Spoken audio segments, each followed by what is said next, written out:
আসসালামু আলাইকুম রহমতুল্লাহি ওবরকাতুহু।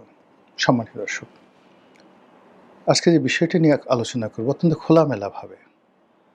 আমি যেটা শুনেছি এবং জেনেছি এবং বাস্তব, সেই বিষয়গুলো নিয়ে আপনাদের সঙ্গে আলোচনা করব।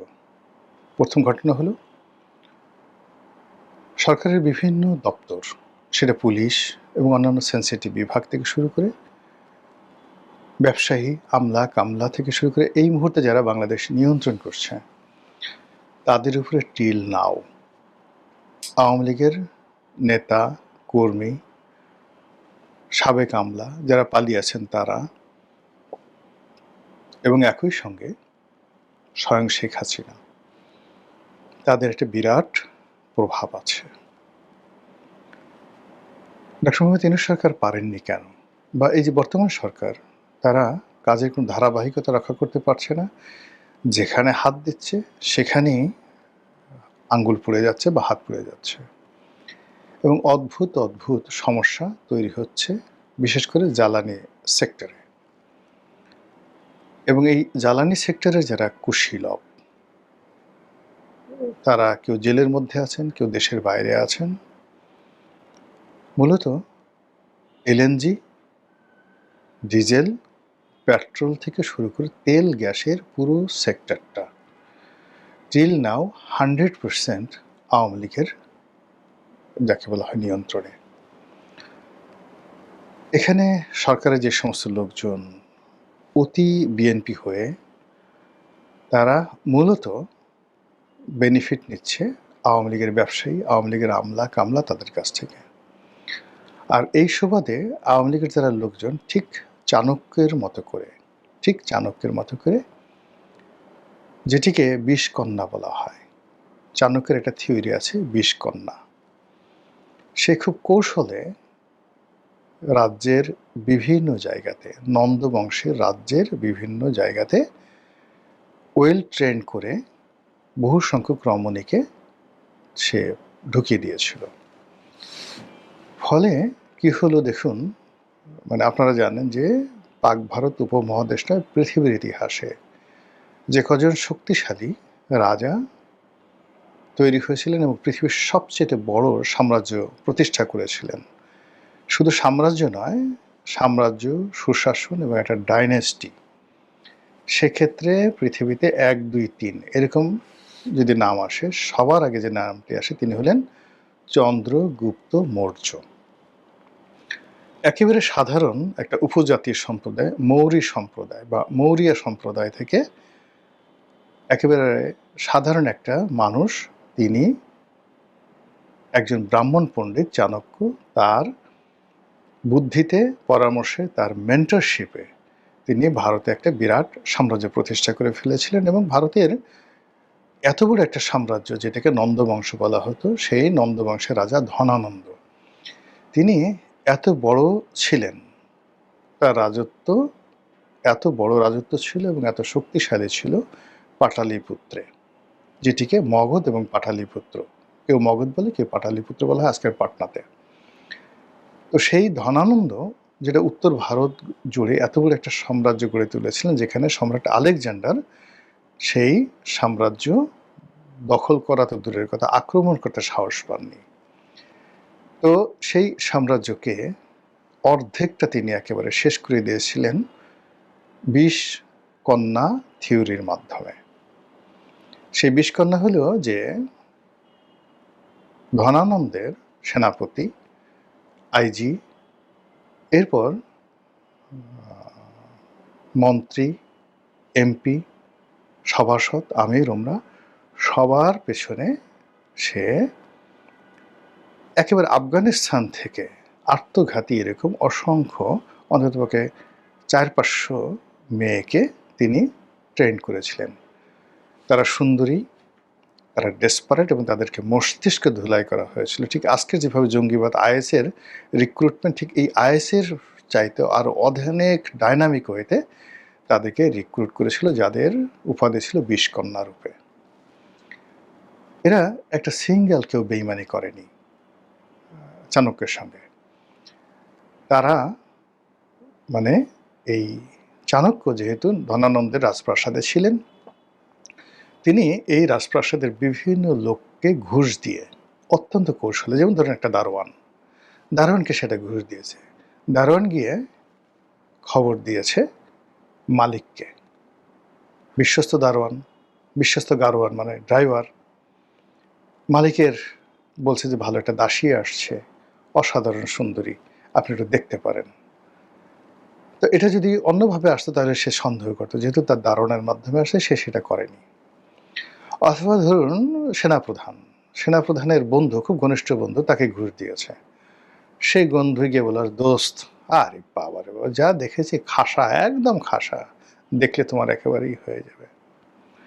তো এইভাবে সাম্রাজ্যের সকল কে পয়েন্ট সে ২০ কন্যাদেরকে ঢুকিয়ে দিল, কর্মকর্তা কর্মচারীদেরকে ঘুষ দিয়ে। এই ২০ কন্যারা কৌশলে ১ মাস, ২ মাস, ৩ মাস, ১ বছরের মধ্যে, জাস্ট 1 ইয়ারের মধ্যে সম্রাট ধনানন্দ নন্দবংশের তার যত পাওয়ারফুল জেনারেল মন্ত্রী ছিল, যাদের বুদ্ধি ছিল, তারা কেউ হার্ট অ্যাটাকে মারা যাচ্ছে, কেউ হঠাৎ রক্তক্ষরণে মারা যাচ্ছে, কেউ হঠাৎ করে সাপের কামড়ে মারা যাচ্ছে। এবং মানে এটা কোনো গোয়েন্দা তথ্য দিয়ে তিনি বের করতে পারছেন না কেন এই ঘটনাগুলো ঘটছে। এরপরে যখন ক্ষমতাটা একেবারে অর্ধেকে নেমে এলো, শুধুমাত্র নেতৃত্ববিহীন বিপুল পরিমাণ তার সৈন্যবাহিনী, এই অবস্থাতেই তিনি একটা অনটেস্টে আক্রমণ করলেন, একেবারে রাজধানীতে সরাসরি আক্রমণ করলেন। ফেল করলো, ধনানন্দ জিতে গেলেন, চন্দ্রগুপ্ত ফেল করলো। আবার তিনি ব্যাকফুটেছে গেলেন, গবেষণা করা শুরু করলেন, কেন কিভাবে। তখন সেই ১ থেকে ১.৫ বছর সে পথে পথে ঘুরতেছে, অভিজ্ঞতার সঞ্চয় করছে যে এটা তো আমার ফেল করার কথা না, আমি কেন ফেল করলাম। যে ইতিহাস লেখা আছে সেই ইতিহাস হলো যে চাণক্য একদিন রাস্তায় হাঁটছে, এক মহিলা, সে তার শিশুপুত্র, সেই শিশুপুত্রকে রুটি খেতে দিচ্ছে। তো নর্মালি যে রুটি তাকে খেতে দিচ্ছে, সেই শিশুটা একটু রুটি, একটা রুটি খেলে তার হয়ে যায়, কিন্তু সে ১টা ২টো ৩টা রুটি খাচ্ছে, মা দিচ্ছে, আর সে চিৎকার করছে, আরও দাও, আরও দাও, আরও দাও। মানে মহিলা খুব অবাক হয়ে গেল যে ছেলে ১টা রুটি খায়, কিন্তু এই সময় আজকে ৩টে রুটি কেন খাচ্ছে। তখন সে কাছে গেল, কাছে গিয়ে দেখল যে শিশুটা করছে কি, সেই রুটিটা মুখে নিয়ে কেবলমাত্র সেই রুটির যে সেন্টার পয়েন্ট, একের মাঝামাঝি জায়গায় একটা কামড় দিয়ে বাকি রুটিটা ফেলে দিচ্ছে, কিন্তু তার ক্ষুধা নিবৃত হচ্ছে না। এইভাবে ৩টা রুটি সে সাবাল করছে, কিন্তু সে আসলে চারিদিক থেকে খায়নি। তখন সেই মহিলা হেসে বলল যে তুই তো সেই চাণক্যর মতো রুটি খাচ্ছিস, তো রুটি খেতে হবে একদম কিনারা থেকে। চাণক্য এই কথা শুনলেন, পরে সেই মহিলার কাছে এটা গল্প হতে পারে, উপকথা হতে পারে, কিন্তু এইভাবে ইতিহাসে লেখা আছে। সেই মহিলাকে কি বলল যে মাগো, আমি তো সেই চাণক্য। তখনও তার চাণক্য নাম হয়নি, নাম হলো বিষ্ণুদে। তো আপনার কথা শুনছি, আমি বুঝতে পারছি আমার রাজধানীতে আক্রমণ করা ঠিক হয়নি। তখন চাণক্য ফিরে আসলো এবং গেরিলা যুদ্ধ শুরু করলো সীমান্তে। সেই সীমান্তে যে গেরিলা যুদ্ধ আলাদা আলাদা ভাগ করে উইদিন অল্প সময়ের মধ্যে সে পুরো নন্দবংশকে শেষ করে দিয়ে একটা নতুন ডাইনেস্টি তৈরি করে ফেলল। তো এখন এই যে বর্তমানে যা কিছু হচ্ছে, রাজনীতি বলেন, অর্থনীতি বলেন, কূটনীতি বলেন, সব কিছুর মূলেই কিন্তু যে এই যে একটা চাণক্য নীতি, সেই চাণক্য নীতি রয়ে গেছে। তো সেই চাণক্য নীতির যে জায়গা থেকে আছে, সেই চাণক্য নীতির জায়গা থেকে যদি আপনি ধরেন যে আজ থেকে ২৫০০ বছর আগে চাণক্য যে কথা বলেছেন, যে জিনিসগুলো লিখেছেন, তারপর যেভাবে তিনি সফল হয়েছেন, আজ থেকে হাজার হাজার বছর আগে যেভাবে আহমদ শাহ আবদালী, যেভাবে তৈমুর লং ভারত আক্রমণ করেছেন, যেভাবে জহিরুদ্দিন মোহাম্মদ বাবর ভারত আক্রমণ করেছেন, সেই পলিসি তো এখনও আছে। আর এগুলো শেখ হাসিনার যারা মেন্টর, তারা বা ভারত এই জিনিসগুলো কি জানে না? অবশ্যই জানে। আর জানে বলে তারা, সরকার খুব আনন্দে আছে, আর তারা যে কাজটি করছে প্রশাসনের সব স্তরে, ব্যবসায়ী থেকে শুরু করে সব জায়গাতে চুপচাপ বসে আছে। কেউ হয়তো এত বেশি ভারত বিরোধী, কেউ হয়তো এত বেশি আওয়ামী লীগ বিরোধী, আওয়ামী লীগ নাম শুনলেই তাকে ধরবে, মারবে, নাকের বদনা ফাটিয়ে ফেলবে, কাপড় চোপড় উলঙ্গ করে ফেলবে। মানে ওকে দেখে মানে স্বয়ং প্রধানমন্ত্রী বলবে, আচ্ছা ঠিক আছে, আওয়ামী লীগের ব্যাপারে এতটা নিষ্ঠুরতা হওয়ার কি দরকার আছে? এইরকম। অথচ সেই লোকটি বিষকন্যা। যে যত বেশি দেখবেন মানে নেতিবাচকভাবে আউটস্পোকেন, আমি প্রেম করব না, আমি ঘুষ খাই না, আমি এটা করি না, মাগিবাজি করি না, গিয়ে দেখেন যে যেই কথাটা সে রিগ্রেট করছে সেই জিনিসটি তার মধ্যে প্রবলভাবে অনেক অনেক বেশি। তো এইভাবে আপনি দেখেন যে প্রশাসন, প্রধানমন্ত্রী কার্যালয়, অন্যান্য যে জায়গাগুলোতে যত বেশি ভারত বিরোধী, যত বেশি আওয়ামী লীগ বিরোধী লোকজন রয়েছে, মূলত তাদের একটা বিরাট অংশ, তারা একটা বিরাট অংশ সরকারের ভিতর থেকে আওয়ামী লীগের পারপাস সার্ভ করছে।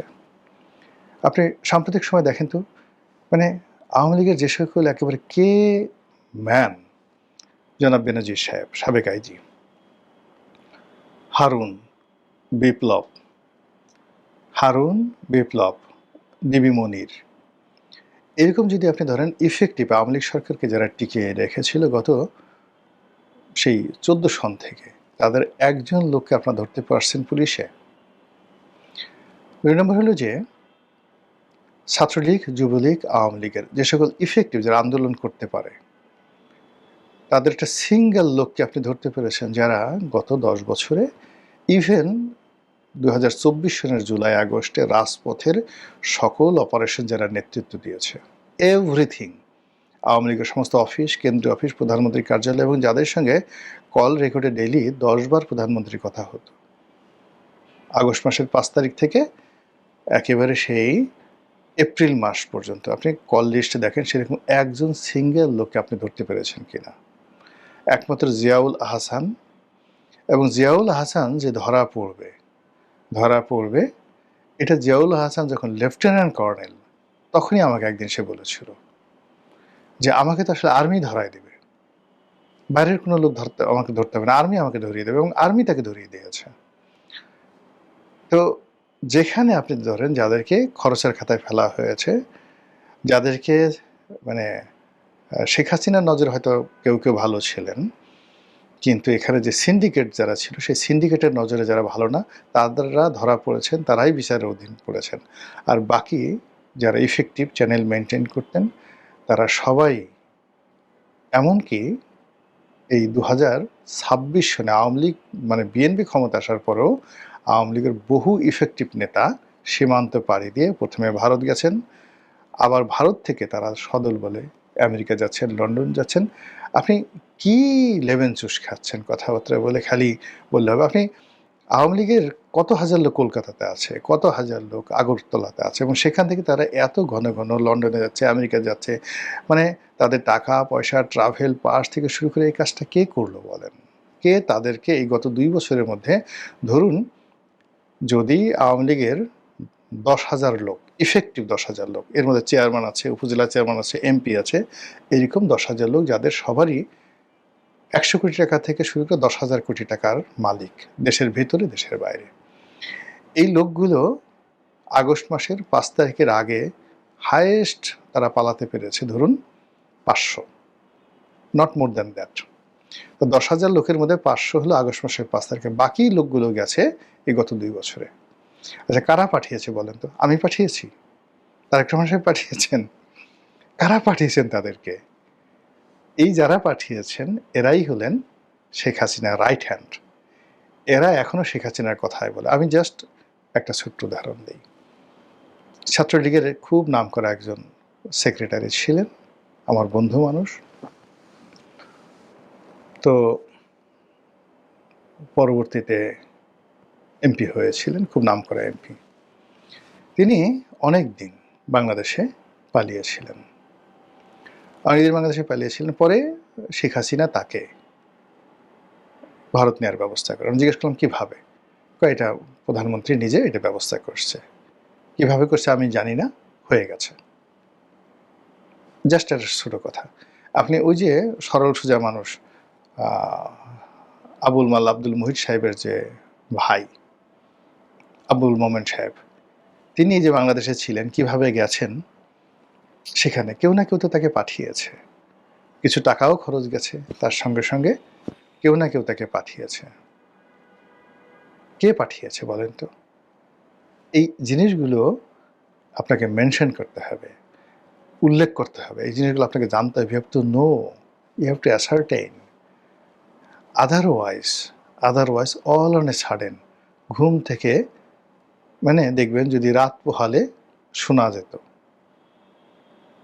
এরকম ঘটনা ঘটে যাবে। এই অনুষ্ঠানটি বা এই আজকের যে কন্টেন্টটি কেবলই মাত্র সচেতনতামূলক। যা কিছু করবেন বা আমরা যা কিছু করব, যা কিছু বলবো, সেটা যেন বাস্তবতার নিরিখা হয়, ইতিহাসের আলোকে হয়। মহান আল্লাহ আমাদের সবাইকে হেদায়েত দান করুন এবং হেফাজত করুন। আসসালামু আলাইকুম ওয়া রাহমাতুল্লাহি ওয়া বারাকাতুহু।